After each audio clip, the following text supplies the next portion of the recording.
The night my daughter-in-law handed me a printed 30-day notice across the dinner table, she was smiling.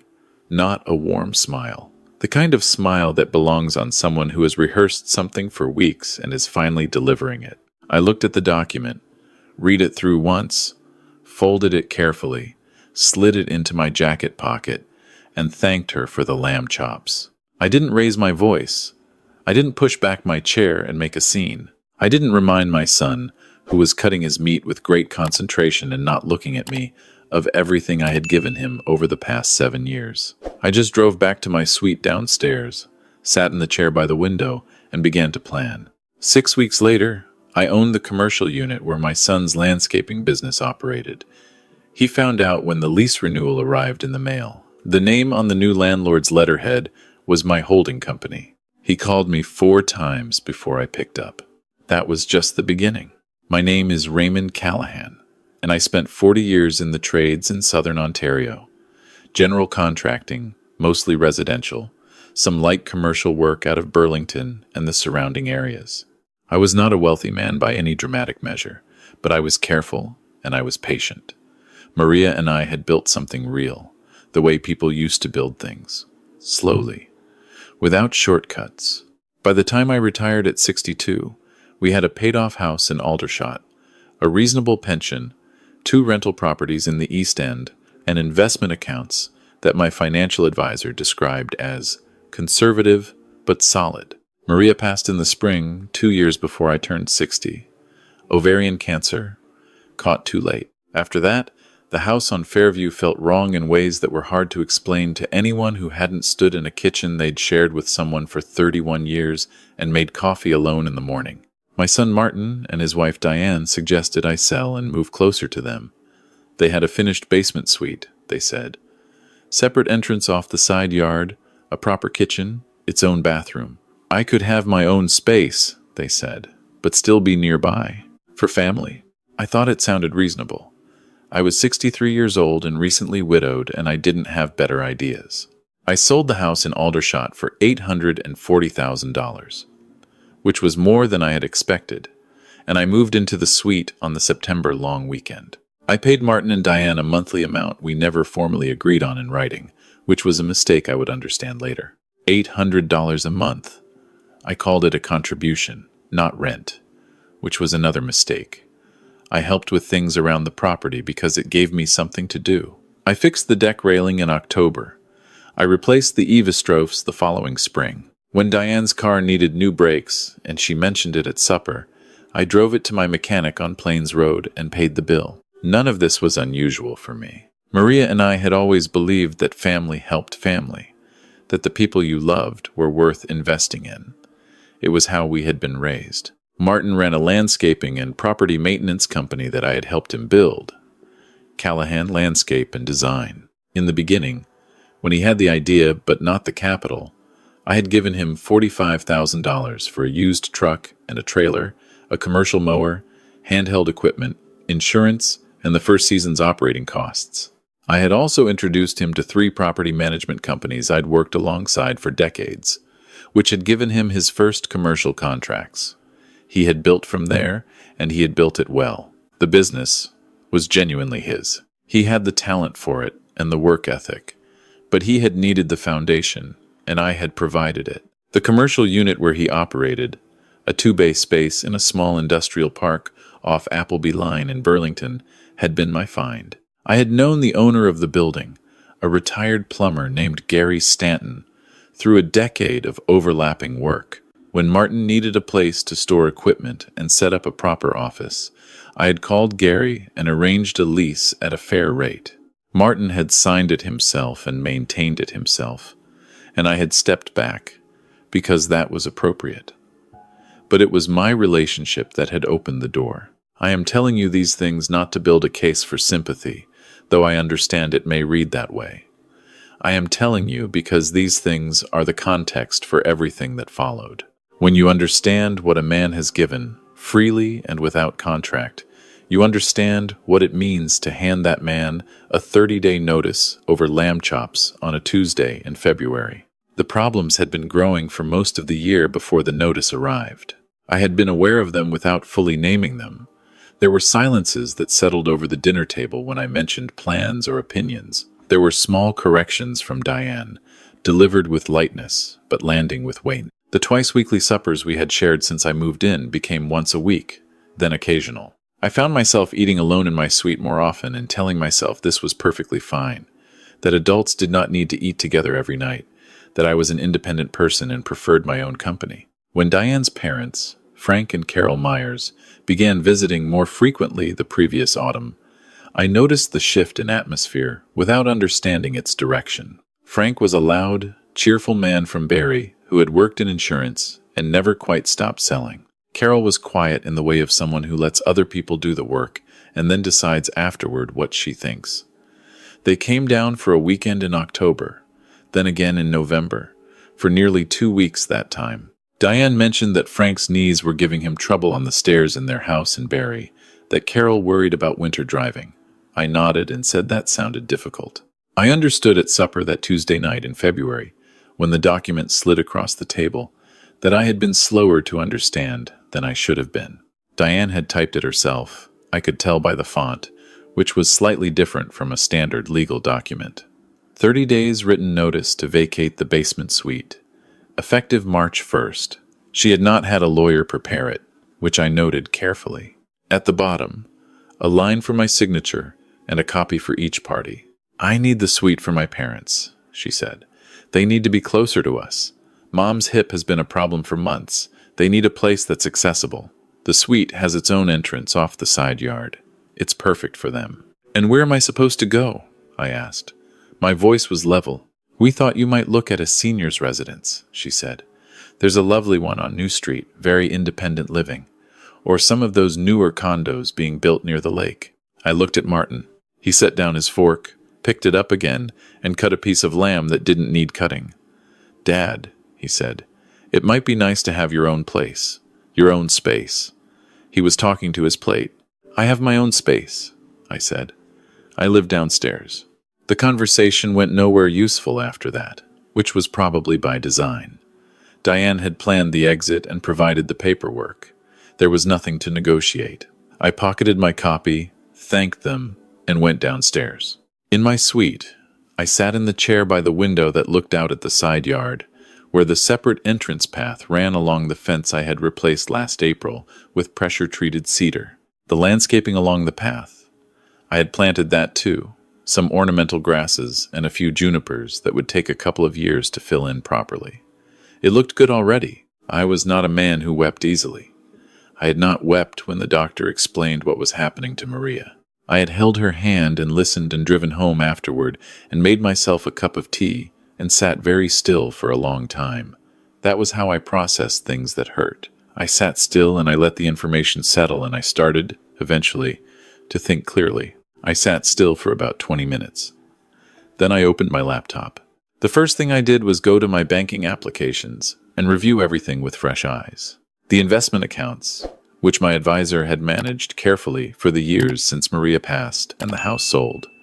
The pension, the 2 rental properties, one on Guelph Line and one near downtown Hamilton, both occupied by reliable tenants, generating a combined $3,100 monthly, almost without effort.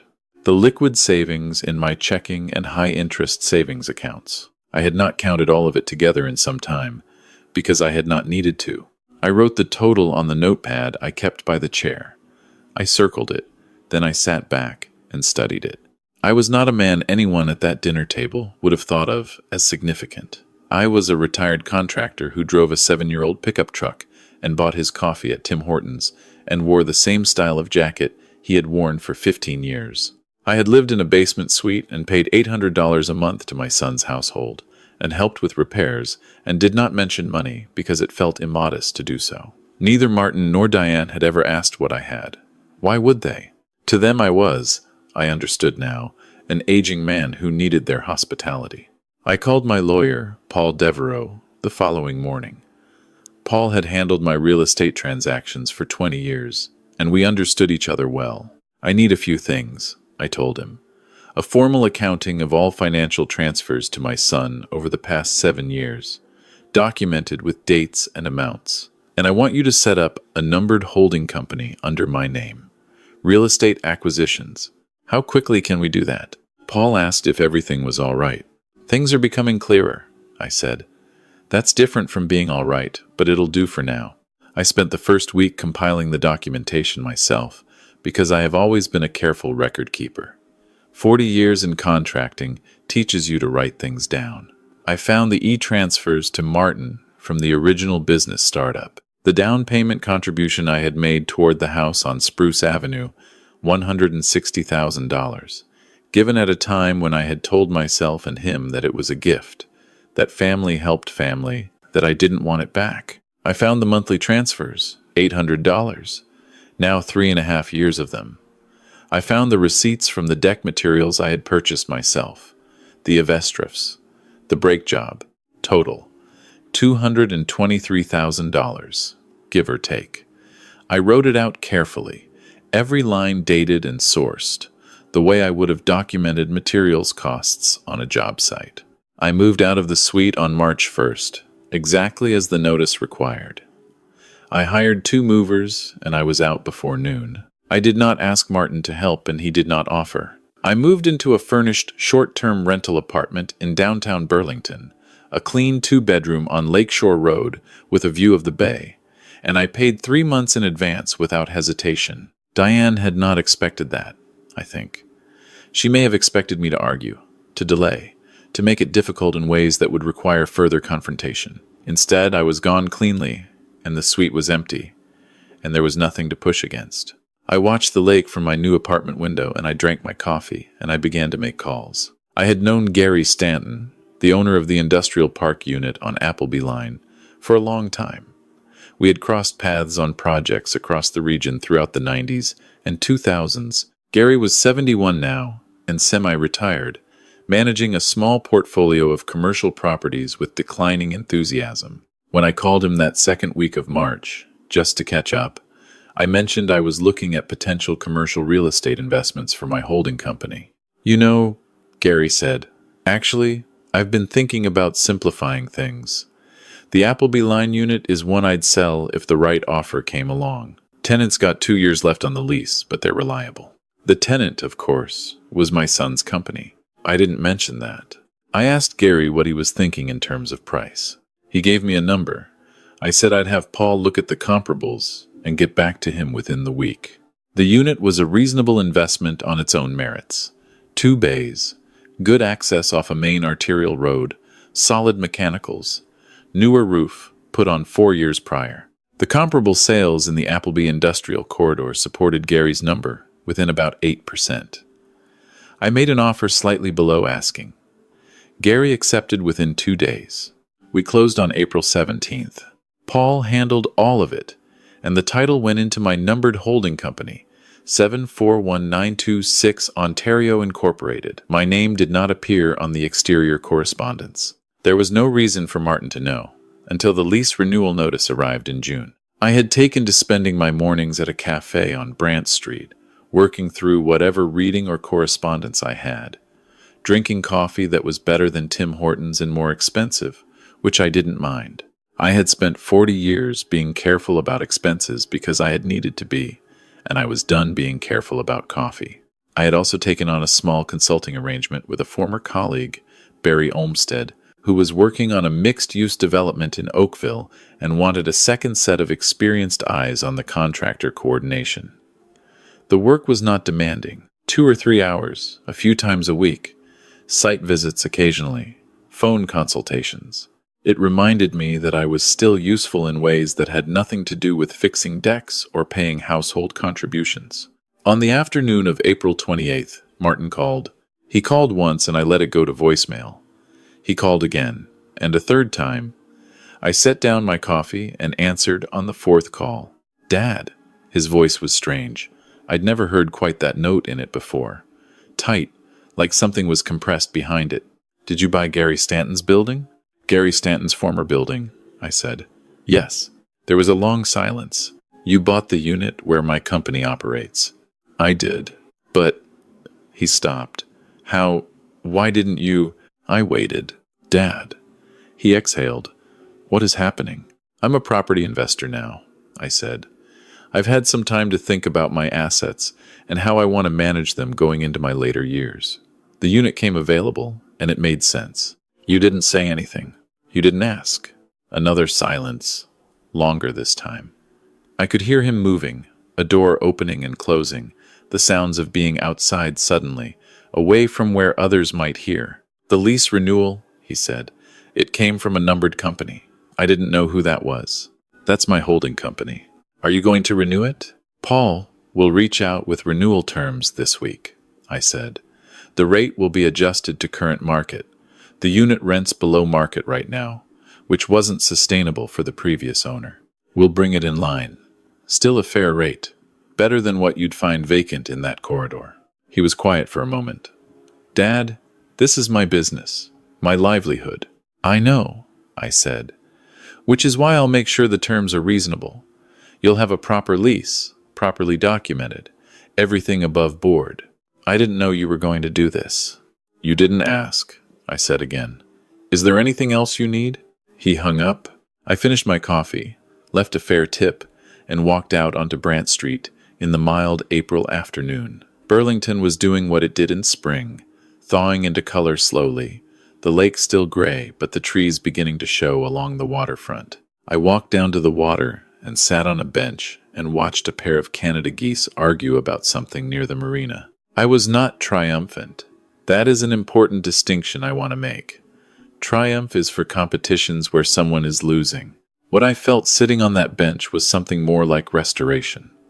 The sensation of standing in a space that was properly mine again, rather than one I had gradually given away without intending to.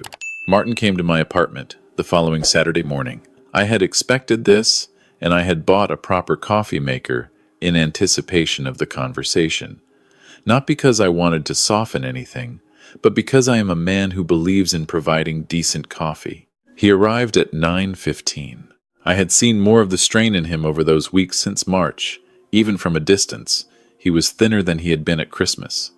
He sat at my kitchen table and accepted the coffee I poured without comment. Dad, he said, I need to understand what's happening. I sat across from him, the same table between us that had been in Maria's kitchen on Fairview for 20 years. The one piece of furniture I had kept when I sold the house. What would you like to understand?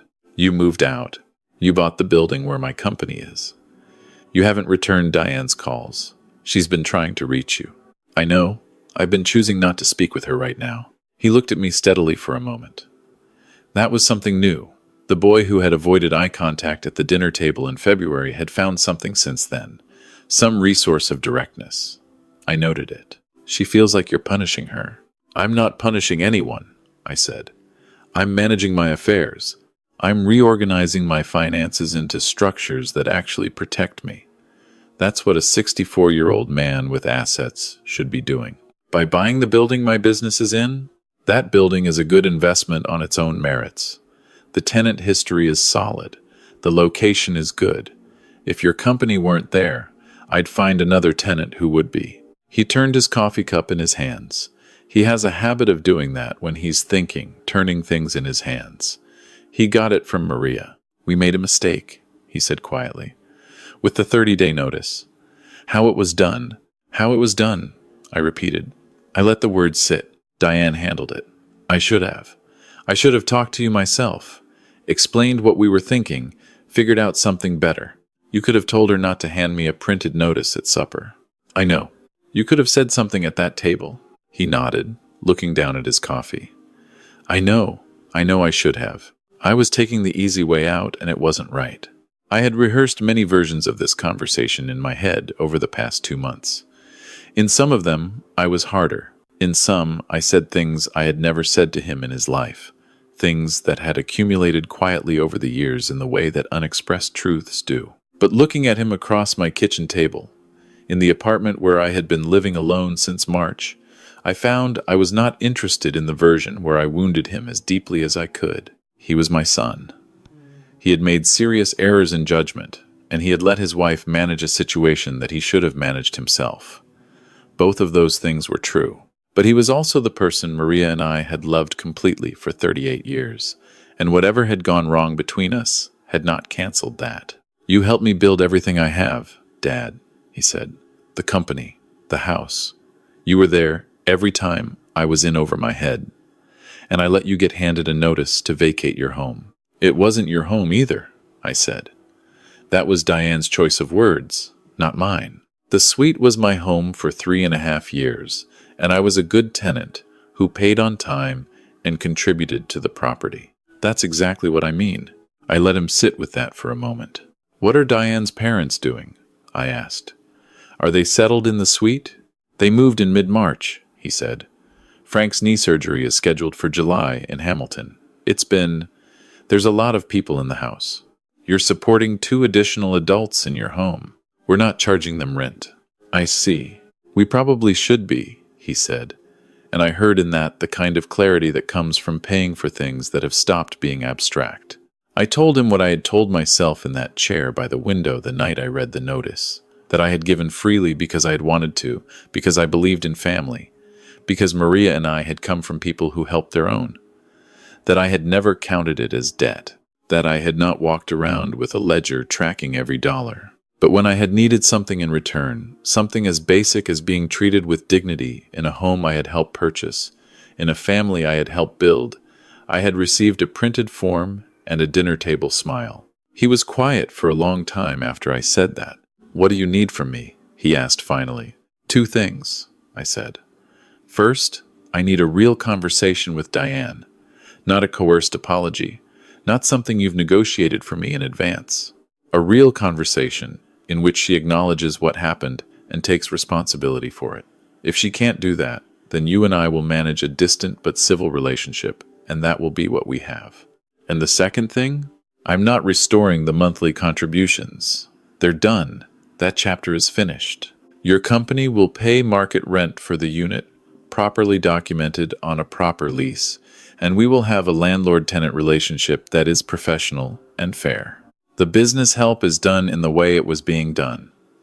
You're 38 years old, and you've built a real company, and you don't need me propping up your household expenses. That was making you smaller than you are." He nodded slowly, absorbing this. He turned his coffee cup one more time. "I don't want to lose you," he said. "We don't want to lose you. I don't know if Diane is there yet, but I am. I'm there." "Then give her time to get there," I said. "And give yourself credit for showing up here today. That was not a small thing." He left an hour later. Steadier than when he'd arrived, I thought. I stood at my apartment window and watched him walk to his truck in the parking lot below, a man in his late 30s carrying weight that was making him figure out who he was. I had carried weight at his age too. I recognized the posture. The weeks that followed settled into a routine. I continued my consulting work with Barry. I had lunch twice with Paul to go over the holding company filings and to discuss whether the Hamilton rental might be worth upgrading before the current tenant's lease ended in autumn. Paul thought the numbers supported a modest renovation that would increase the monthly by $300. We agreed to proceed. Martin and I texted occasionally, briefly, things about the Leafs and the weather, the low-stakes currency of men who are rebuilding something and know better than to rush it. He told me Frank's surgery had been moved to June. I said I hoped it went smoothly and meant it.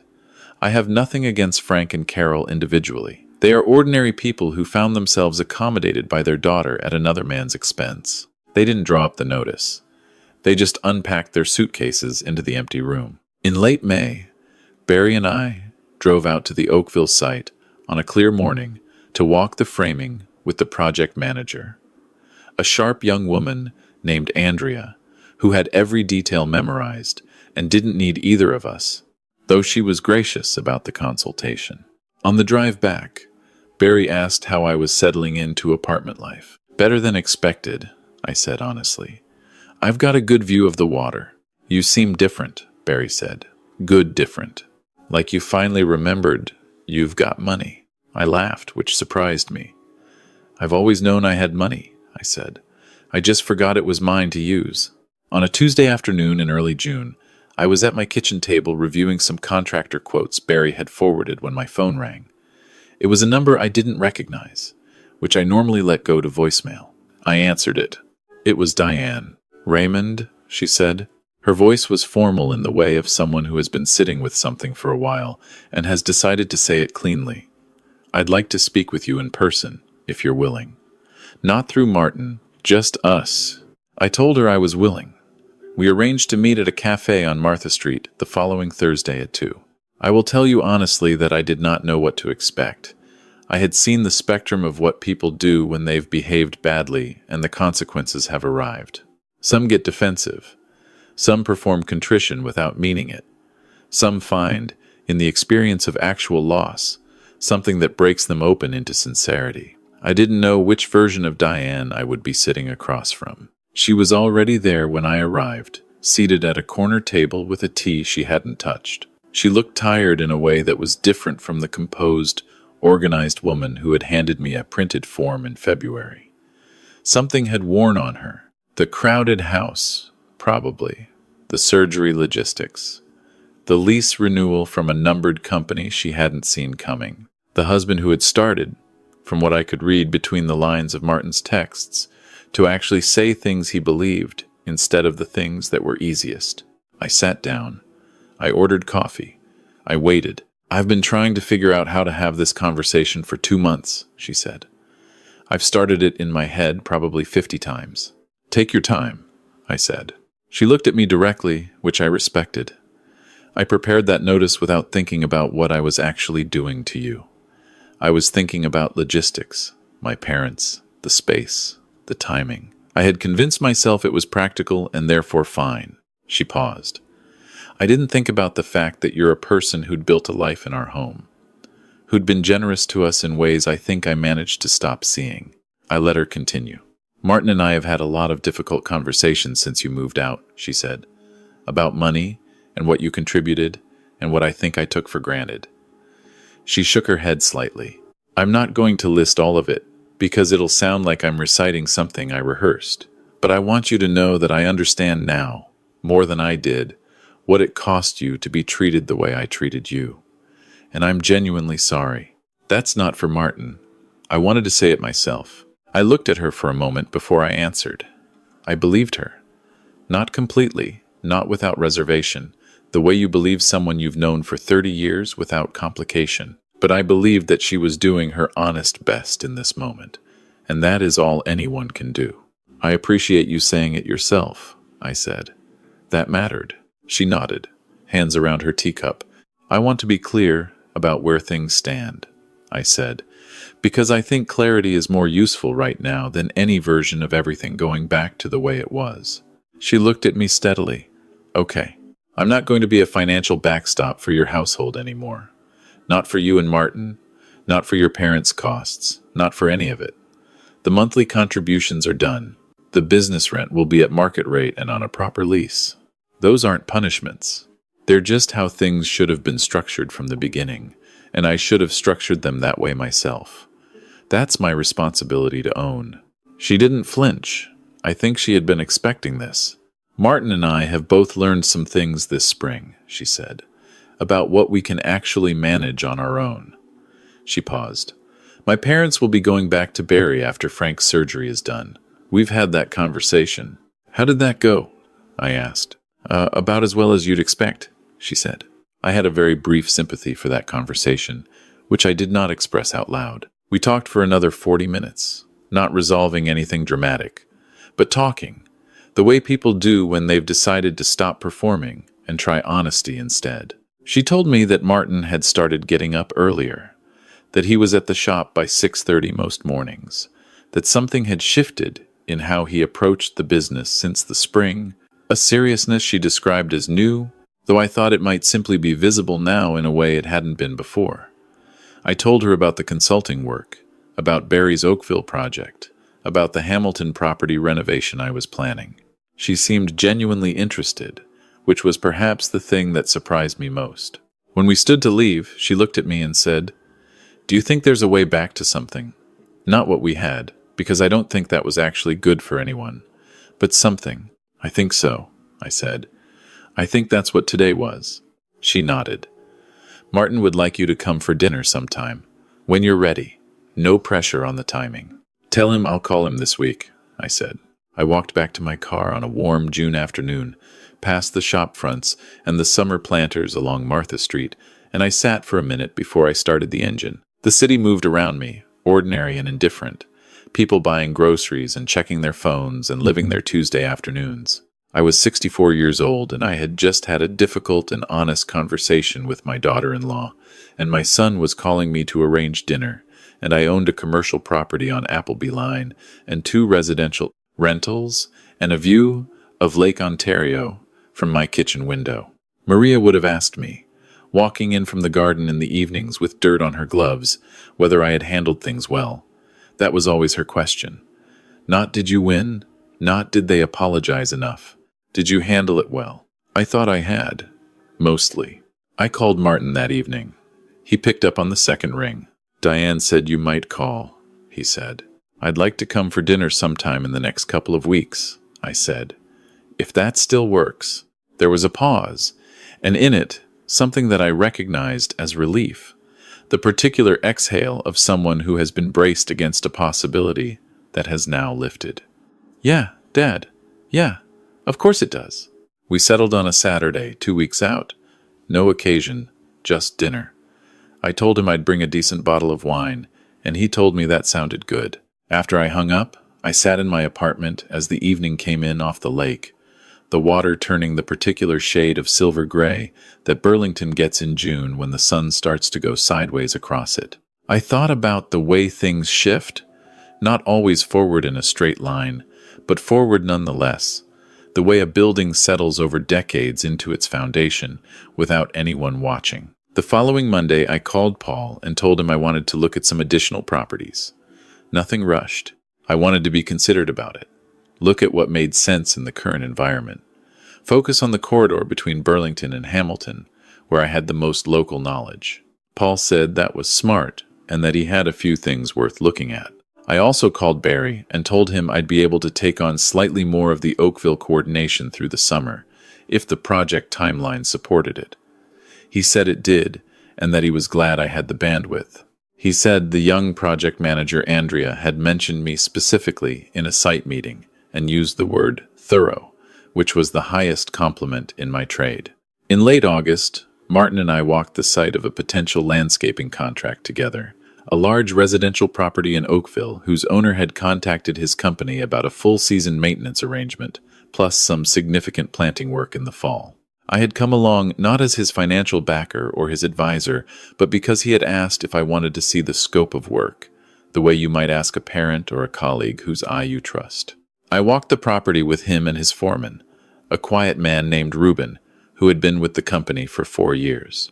I kept my mouth shut until Martin asked me directly what I thought of the grading on the east side of the lot, near the property line, and I told him honestly that it looked like it shed water toward the neighbor's fence line and might need correction before any planting went in along that edge. Reuben nodded and said he'd been thinking the same thing. On the drive back to Burlington, Martin said, without preamble, I've been thinking about the lease on the Appleby unit. What about it? I want a longer term, 3 years minimum. It's better for the business to have stability, and I think it's probably better for your investment too, having a reliable tenancy locked in. I thought about that. He was right on both counts. A 3-year lease from an established tenant with a track record improved the asset profile. It was also, I noted, the first time he had brought a business matter to me as a peer and not a benefactor. He was not asking for a favor. He was proposing terms. Have Paul draw up the paperwork, I said.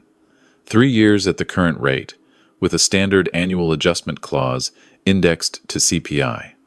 That's reasonable for both sides. Yeah, he said. Yeah, that's fair.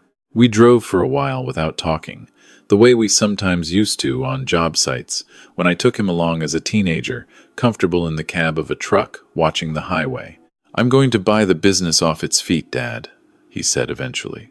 I mean properly.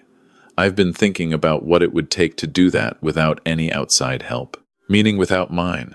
Meaning by building it right. He kept his eyes on the road. I've been lazy about some of the business structure. You always made it easier not to deal with that. That wasn't your fault. It was mine for letting it happen. What are you going to change? He told me. It was a detailed, realistic plan, the kind that comes from someone who has sat with the numbers honestly and I listened to all of it and asked 2 questions and kept my other questions to myself. He didn't need my commentary. He needed me to hear him. "That sounds solid," I said when he finished. "You think so?" "I do. The piece about formalizing the equipment depreciation schedule is something you should have done 3 years ago, but better late than correct than later and still wrong." He laughed, a short, genuine laugh. "That's more or less what my accountant said. Listen to your accountant." I'm starting to. I had dinner with them on Saturdays now, most weeks. Not every Saturday, and not with the studied performance it had sometimes felt like in the years when I lived in the suite. Just dinner. Frank and Carol had gone back to Barry in late July, the week after Frank's surgery, when his recovery had stabilized enough that Diane's mother felt she could manage at home. The house on Spruce Avenue had exhaled, I imagined, the way houses do when they have been too full for too long. I did not move back into the suite. That was not something I was interested in. I had a life in my apartment on Lakeshore Road that was entirely my own, and I had found, to my honest surprise, that I liked it. I liked the quiet of it. I liked choosing what was in my refrigerator and when the television was on and where things were placed. I liked the morning coffee at my kitchen table, with the lake visible beyond the glass, and I liked the afternoon walks along the waterfront that I took when the consulting work was done for the day, and I had time that belonged to no one but me. I liked being, at 64, a man who had been tested and had held his own shape. Maria used to say that the most important thing about how you handled a hard thing was not how it looked to other people. It was whether you could look at yourself afterward, in the ordinary light of an ordinary morning, and say, yes, I did what needed doing, and I did it without losing who I am. She was talking about work disputes and difficult clients and the 1,000 small crises of a contracting life, but I think she meant it more broadly, as she usually did. I sat at my kitchen table one September morning and looked at the lake and thought about that.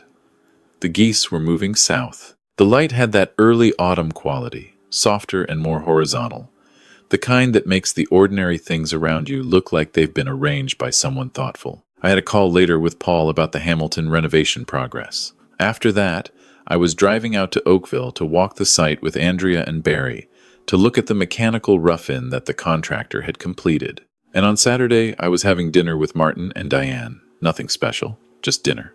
The accounting was not finished. The feelings of the man who had sat in a basement suite chair on a February night and read a 30-day notice were not fully resolved into something comfortable, and perhaps they never would be completely. But things were moving in the right direction, slowly and honestly, which in my experience is the only direction that holds. I finished my coffee, rinsed the cup, and set it in the drying rack the way I always did.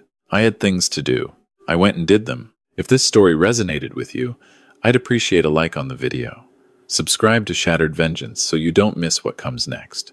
And leave a comment telling me what time it is where you are right now. I read every one.